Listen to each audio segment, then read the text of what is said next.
मी करशील आणि माझ्याशी मैत्री तोडून टाकशील. कारण लग्न जमलं ना की प्रत्येक व्यक्तीचं असंच होतं.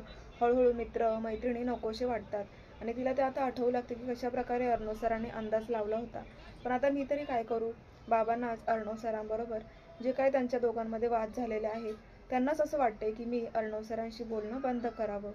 त्याच वेळेला आता नम्रता येते आणि असं ईश्वरीला विचारत पडलेलं पाहून तिला सगळं काही समजतं की ईश्वरीला खूप त्रास होतोय की तिला अर्णव सरांबरोबरची मैत्री तोडावी लागते बाबांमुळे. मग आता ती म्हणत असते की ईश्वरी तू काय ठरवलंयस. तेव्हा ईश्वरी म्हणते की अगं नमो, मी ना आता त्या अर्णव सरांशी बोलणार पण नाहीये आणि त्यांचा नंबर पण ब्लॉकला टाकून देते कारण बाबांना ते पटत नाहीये ना. तेव्हा नम्रता म्हणते की तू वेडे आहेस का ईश्वरी. अगं इतक्या दिवसांची मैत्री तू बाबांचा ऐकून तोडून टाकणार आहेस का. अगं असं काय केलंय त्या सरांनी. त्यांना तुला भेटायचं आहे, तू एकदा तरी भेट ना त्यांना. हे बघ तुला जर इतकी इच्छा असेल ना ताई तर प्लीज मला सांग मनापासून तुझ्या मनात काय आहे ते. तुमच्या दोघांची भेट मी घडवून आणेल बस. तेव्हा ईश्वरी म्हणते की अगं तसं नाही, पण बाबांनी नाही सांगितले ना, मला तर समजतच नाही मी काय करायला पाहिजे. तेव्हा आता नमो म्हणत असते की हे बघ एकदा भेट, त्यांना असं काहीतरी महत्त्वाचं काम आहे. प्लीज ताई तू एकदा भेट आणि विचार ना त्यांना की असं काय बोलायचं आहे. ते इतकं तुझ्या मागे लागलेले आहेत की एकदा तरी भेट म्हणून. मग एकदा भेट ना, काय हरकत आहे एकदा भेटायला. मग आता ईश्वरी म्हणते की बरं ठीक आहे आपण भेटूयात. असं बोलणं चालू असतं. त्याच वेळेला आता ईश्वरीला एक कॉल येतो आणि तो माणूस आता म्हणजे एक माणूस असं फोन करून ईश्वरीला म्हणतो की मॅडम मला तुम्हाला खूप मोठी ऑर्डर द्यायची आहे. काय आहे ना तुमच्या ईश्वरी स्वीट्समध्ये माझ्या वाईफने एक दिवशी मिठाई खरेदी केली होती आणि तिला ती मिठाई खूप आवडली आणि त्यानंतर आम्ही ठरवलं की आमच्या एका फंक्शनमधली सुद्धा मिठाईची ऑर्डर तुम्हालाच द्यावी. ईश्वरी म्हणते एक काम करा ना, माझी वेबसाईट आहे त्याच्यावरती तुम्ही ऑर्डर टाकून द्या, क्वांटिटी वगैरे मी तुम्हाला लगेच कळवते, रिप्लाय देते असं म्हणून. आणि नेमका तर सुप्रिया तिथे येते आणि लपूनच ते दोघींचं बोलणं ऐकत असतात. आणि मग आता नम्रता म्हणते की ताई तू एवढी मोठी ऑर्डर घेतली आणि आईला विचारलं पण नाही. अगं तुझी तब्येत बरी नाहीये ना, मग आई कशावरून परमिशन देईल तुला तिकडे बाहेर पाठवायची. मग एवढी मोठी ऑर्डर आली आहे म्हटल्यावरती तू काही शांत बसणार नाही आणि आई काही तुला पाठवणार नाही. ऑलरेडी तुझी तब्येत बरी नाहीये आणि त्यात तू ही मिठाई बनवत बसणार आहेस का. ईश्वरी म्हणते अगं आता त्यांनी स्वतःहून कॉल करून सांगितलं, मग नाही तरी कसं म्हणणार. त्याच वेळेला सुप्रिया ऐकते आणि म्हणते की वा वा ईश्वरी, नम्रता बरोबर म्हणाली, मी काय तुला पाठवणार नाही आहे मिठाई वगैरे बनवायला. एकतर तुझी तब्येत बरी नाही आहे आणि त्यात तू कुठे चाललीस मिठाई बनवायला, ती पण मोठी ऑर्डर. नाही गं ईश्वरी, कॅन्सल करून टाकते मिठाईची ऑर्डर. पण ईश्वरी म्हणते की आई प्लीज ना, जाऊ दे ना गाई, मला आता जास्त त्रास नाही होते. हे बघ मी पूर्णपणे बरी झाली, आता वाटते का तुला माझ्याकडे बघून की मला बरं नाही असं. सुप्रिया म्हणतात ते ठीक आहे गं, पण नक्की तुला जमेल ना एवढी मोठी ऑर्डर बनवायला. ईश्वरी म्हणते हो आई जमेल. मग त्या पण आता परमिशन देतात. दुसरीकडे आता अविनाश आणि अर्णव ईश्वरीबद्दल बोलत असतात. अर्णव म्हणतो की ईश्वरीचा फोनच लागत नाहीये, काय झालं असेल. मला तिला हे सांगावंच लागेल की तुझं आयुष्य खराब होत आहे त्या राकेशमुळे. तू ज्या माणसाशी लग्न करत आहे तो एक नंबरचा फ्रॉड आहे. कसं सांगू आता ईश्वरीला. एका भांडणामुळे तिच्या बाबांनी माझा आणि तिचा कॉन्टॅक्टच तोडला. तेव्हा आता काका तुम्ही तरी मदत करा ना, सांगा ना ईश्वरीला कॉल करून मला तिच्याशी बोलायचे असं. मग आता अविनाश त्यांच्याच फोनवरून ईश्वरीला कॉल करतात आणि म्हणतात की हॅलो ईश्वरी. आता ईश्वरीने पण काकाचा नंबर ओळखलेला असतो. ते म्हणते की हो काका बोला ना, काय झालं. तेव्हा आता इकडे अविनाश काका म्हणतात की हे बघ ईश्वरी, तुला आहे ना एक सांगायचं होतं. तेव्हा ईश्वरी आता ते काही सांगण्याचे आता असं म्हणते की काका आता मी तुमचा फोन तर उचललाय, पण मला आता अर्णव बरोबर बोलायला भाग पाडू नका. अर्णवशी मी नाही बोलू शकत आणि तुमच्याशी पण मला बोलायचं नाही, कारण माझे बाबा मला आता तुमच्याशी बोलूच देणार नाही. असं म्हणून ती फोन ठेवते आणि अविनाश काकांचा नंबरसुद्धा ब्लॉकला टाकते. आता अर्णव इकडे म्हणतो की काय झालं.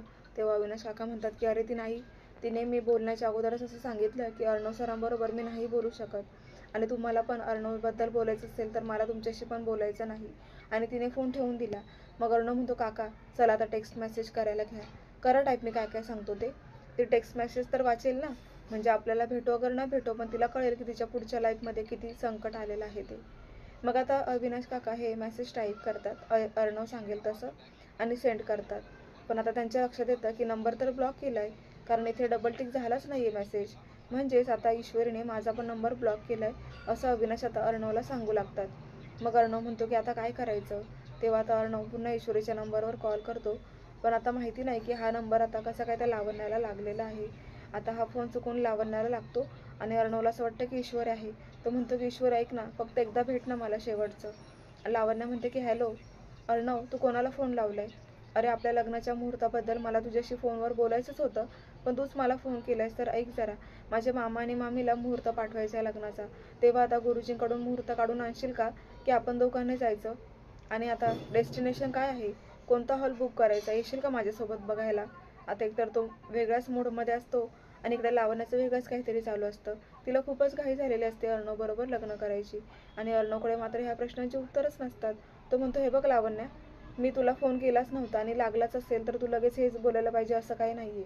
आणि तुला ते डेस्टिनेशन वगैरे ते तुझं तूच ठरव काय करायचंय ते. आता लावण्याला खूपच राग येतो की अर्णव बरोबर माझं लग्न होणार आहे, आणि जो नवरा मुलगा आहे त्याला ही भाषा शोभतच नाहीये की तुझं तुझं तूच बघ असं. म्हणूनच तिचा खूपच आता इन्सल्ट झालेला असतो, आणि तिला खूपच आता चीड आलेली असते की अर्णव काय समजतोस काय स्वतःला. तेव्हा आता ती रागानेच फोन ठेवून देते. तर अर्णवचा खूप संताप होतो. तो म्हणतो, मला ईश्वरी बरोबर बोलायचं होतं आणि ही मध्येच लावण्य इंटरफेअर करत आहे माझ्या लाईफमध्ये. तेव्हा आता अविनाश काका म्हणतात की अर्णव आता काय करायचं, मग आता आपण काहीतरी प्लॅन करूयात. म्हणून आता त्यांनी एक प्लॅन केलेला असतो की ईश्वरीला आपण स्वीटची ऑर्डर द्यायची, आणि ऑर्डर दिल्यानंतर तिला किचन हाऊस म्हणजे त्या क्लाउड किचनमध्ये भेटायचं. आणि मग आता क्लाउड किचनमध्ये भेटण्यासाठीच मोठी ऑर्डर एका मित्राला हाताशी धरून अविनाशने डन केलेली असते. पण नेमकं आता जी चिप रेकॉर्डिंगची चिप असते ना अविनाशची, ती राकेशने ते सत्य पकडलेलं असतं, आणि अविनाश काकांचं सत्य हे अर्णवच्या आता एकदम मुठीमध्ये आलेलं असतं की ही चिप अविनाश मामांनी मला म्हणजे मी काय करतो रूममध्ये याच्यासाठी तिथे ठेवलेली असेल. आता त्याच चिपचा असा उलट वापर म्हणून राकेशने ती चिप अविनाशच्याच रूममध्ये ठेवलेली असते, आणि अविनाश नेमका आता फोनवर बोलत असतो त्या मिठाईच्या ऑर्डरमध्ये सामील केलेल्या माणसाबरोबर. आणि आता राकेशला त्याचा प्लॅन समजून जातो. तो म्हणतो की अविनाश मामा, अहो ह्या राकेशला एक्सपोज करणं खूप कठीण आहे, तुमचा नेम चुकलाय. आता ही चिप तुमचा म्हणजे लॉस करणार आहे. तुम्ही ज्या गोष्टींचा फायदा करायला गेला त्याच गोष्टींमध्ये आज तुमचाच लॉस होणार आहे, कारण तुमचं सत्य मी पकडलं, आणि मला ही चिप खूप कामात आली आहे, जी की रेकॉर्डिंग करते तुमचं सगळं व्हॉइस. त्याने ब्लूटूथमध्ये सगळं काही ऐकून घेतलेलं असतं, आणि त्यामुळेच राकेश म्हणतो की आता हा तुमचा प्लॅन मी फस्त करणार. आणि त्याला ॲड्रेस पण मिळालेला असतो की हे आता ह्या मिठाईच्या ऑर्डरिंगमुळे कोणत्या एका ठिकाणी भेटणार आहेत, ते सुद्धा त्याने ट्रेस केलेलं असतं. आणि तो विचार करतो की आता अर्णव मला एक्सपोज करण्याच्या अगोदरच मी अर्णवलाच एक्सपोज करणार त्या ईश्वरीच्या वडिलांसमोर. कारण आता ईश्वरीच्या वडिलांना हा राकेश फोन करून सांगतो की ईश्वरी, तुम्ही एवढं बजावून सांगितलेलं असताना पण अर्णव सरांना भेटायला एका ठिकाणी गेली आहे, असा निरोप तो संजयला देऊन देतो. तर इकडे आता ईश्वरी त्या पाठवलेल्या ॲड्रेसवर पोहोचलेली असते. तिथे आता अर्णव हा तिला दिसतो, आणि मग आता अचानक अर्णव दिसल्यामुळे तिला धक्काच बसतो, कारण अविनाश काकांनी फोनवर तिला सांगितलेलंच नसतं असं काही. आणि अचानक अर्णवला पाहून ती म्हणते की हे बघा सर, तुम्ही ना माझ्याशी काय महत्त्वाचं बोलणार आहात हो? अहो माझ्या बाबांनी मला बजावून सांगितले की तुमच्याशी बोलायचं नाही, आणि आज पुन्हा माझ्याशी खोटा प्लॅन करून तुम्ही समोर आलात ना, मला हे आवडलेलंच नाही. आता अर्णव म्हणतो की प्लीज ईश्वरी, अगं मला तुझ्या लग्नाबद्दल बोलायचं आहे, राकेशबद्दल बोलायला मी इथे आलोय, ऐकून घेशील का? आता असं बोलल्याबरोबर तो खूपच आता इमोशनल झालेला असतो, आणि ईश्वरी पण जरा सिरियसली त्याचं बोलणं ऐकू लागते. आता नेमकं बोलणं पूर्ण होत नाही, आणि हा मध्येच टपकतो तो म्हणजे संजय, कारण राकेशने त्याला तसं सांगितलेलंच असतं. तो आल्याबरोबर लांबूनच आता आवाज देऊ लागतो की ईश्वरी, असं बोलल्यावर ईश्वरी खूपच घाबरते. आणि आता संजय समोर येतात आणि ईश्वरीला म्हणतात की काय गं, अगं एका बापाचा शब्दसुद्धा तू पाळू शकत नाही का? तुला मी बजावून सांगितलं होतं ना ह्या मुलापासून दूर राहा म्हणून, याच्याशी कॉन्टॅक्ट तोडून टाक म्हणून, तरीसुद्धा तू याला भेटायला आलीस. अगं बापाला खोट्यात पाडत आहेस का तू? तुला फायदा तरी काय आहे याचा, काय याला भेटायला आलीस तू? ते खूपच ओरडतात आणि म्हणतात की लायकी नसणाऱ्यांशी काय बोलायचं. तेव्हा आता ते ईश्वरीचा हात धरूनच तिला म्हणतात की चल माझ्यासोबत, या मुलाशी काहीही बोलायचा संबंध नाही आपला, असं म्हणून ते हात धरूनच खेचू लागतात, आणि तिचा दुसऱ्या हातात अर्णव पकडतो. त्यामुळे आता मधल्यामध्ये ईश्वरीची खूपच अशी घालमेल व्हायला लागते. एक हात बापाने तर दुसरा हात अर्णवने पकडला, आणि आता मी काय करायचे हेच तिला समजत नसतं. तेव्हा आता संजयला खूपच राग येतो की ज्या मुलाशी काही संबंध नसताना हा माझ्याच मुलीचा हात धरतोय. त्यामुळे आता ते चार चौघांमध्ये तिथे हॉटेलवरतीच आता अर्णवच्या जोरात कानाखाली ओढतात, आणि आता ईश्वरीला मोठा धक्काच बसतो. ती तोंडाला हात लावते, तिच्या डोळ्यात पण पाणी आलेलं असतं, कारण अर्णवबरोबर तिची खूप चांगली मैत्री झालेली असते, आणि आता बाबांमुळे ती मैत्री तुटलेली आहे, आणि आज बाबांनीच अर्णवच्या कानाखाली ओढली याचा तिला खूप संताप झालेला असतो. पण ती काहीच बोलू शकत नाही. त्याला ती काही न म्हणता त्याच्या हातातून हात सोडवून घेते, आणि लगेच आता संजय बरोबर निघून जाते. इकडे मात्र अर्णवला खूप वाईट वाटलेलं असतं, कारण तो स्वतःचा नाही तर ईश्वरीचा फायदा म्हणूनच, तिचं नुकसान व्हायला नको आयुष्यात म्हणूनच तिला 2 शब्द राकेशबद्दल बोलायला आलेला असतो. पण संजयमुळे त्यांचं बोलणंही होत नाही आणि अर्णवला आता स्वतःवरच खूप राग येऊ लागतो की मी का उशीर केला तिला सांगायला. पण अर्णवनेच असं घाबरून त्याने म्हणजे हा प्लॅन केलेला असतो. कारण राकेशने त्याला धमकी दिलेली असते की तू जर माझं सत्य एक्सपोज करायला गेला तर बघून घ्यायचे परिणाम काय होतील. तुझी बहीण लिफ्टमधून वायर तुटल्यावर पडली तर, तुझी बहीण जिन्यातून जाताना चक्कर येऊन पडली तर, तुझ्या बहिणीला झोपेतच हार्ट अटॅक आला तर, असं काहीतरी बोलून अर्णवला त्याने घाबरवलेलं असतं की तू जर मला एक्सपोज करायला गेला तर उद्या तुझ्या बहिणीच्या जीवाला धोका आहे. त्यामुळे विचार करूनच माझं सत्य एक्सपोज कर.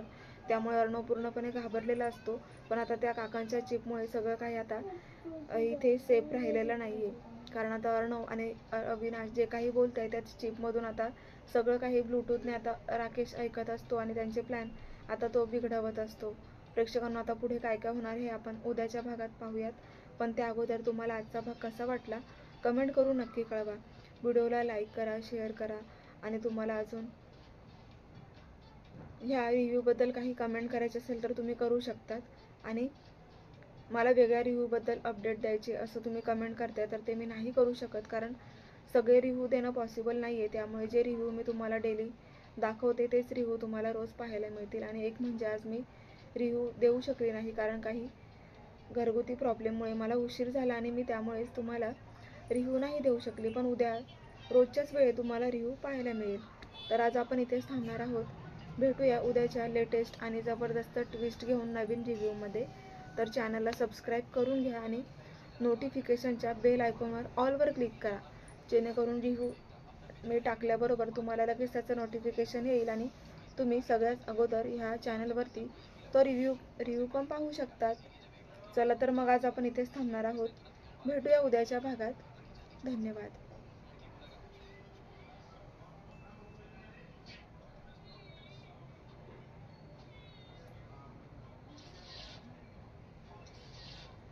तर आता पुढील काही भागांमध्ये प्रेक्षकांना आपण असं पाहणार आहोत की राकेशला एक्सपोज करण्यामध्ये अर्णव आता कितपत पोहोचलाय. कारण आता ईश्वरीने त्याचा नंबर ब्लॉकला टाकलाय. आणि दुसरं म्हणजे अर्णव आता ईश्वरी ही अर्णवला भेटू पण शकत नाहीये. मेन म्हणजे आता चिपमुळे ते कोणता पण प्लॅन केला तर तो राकेशपर्यंत पोहोचतो आणि त्यामुळेच ईश्वरी आणि अर्णवची भेट होणार नाहीये. तर आता पुढे अर्णव खूपच वैतागलेला आहे. तो म्हणतो की मी आत्ताच्या आत्ता ईश्वरीच्या घरी जाऊनच तिला आता हे सत्य सांगणार आहे. आणि खरोखर आता तो ईश्वरीच्या घरी जातो आणि तिथे पण नेमकं असं होतं की ईश्वरी आणि अर्णव समोरासमोर येतात. आणि अर्णव फक्त इतकंच म्हणतो की आज मला तुझ्या घरीच यावं लागलं. ईश्वरी फक्त एकदा मला संधी दे. मी जे काही सांगणार आहे ना ते तुझ्या लाईफसाठी खूप महत्त्वाचं आहे. त्यामुळेच तू प्लीज मला थोडा वेळ दे. असं म्हटल्याबरोबर आता हा मूर्ख संजय घरीच येतो आणि आता तिथे आल्यावर पण तो राकेशला खूपच ओरडू लागतो आणि बोलतो की तू माझ्या घरी येण्याची हिंमतच कशी काय केली आणि तू स्वतःला समजतोस काय. तुला इतका मी इग्नोर करतो आणि तरीसुद्धा तू माझ्या घराजवळ आलायस. तुला लाज नाही वाटत. असं म्हणून आता अर्णवला धक्के मारूनच संजय बाहेर काढतात. आता मात्र ईश्वरीला खूपच राग आलाय. तेव्हा आता प्रेक्षकांनो ईश्वरीचा आता हा शांतताभंग होईल का, ते अर्णवला वाचवू शकेल का आणि अर्णवचं नक्की काय बोलणं आहे ते ऐकून घेईल का, हे सगळ्या गोष्टींचा आपण पुढे आता उलगडा होणार आहे. आणि असे जबरदस्त ट्विस्ट आपण पुढील काही भागांमध्ये पाहणार आहोत. चला तर मग भेटूया उद्याच्या भागात. धन्यवाद.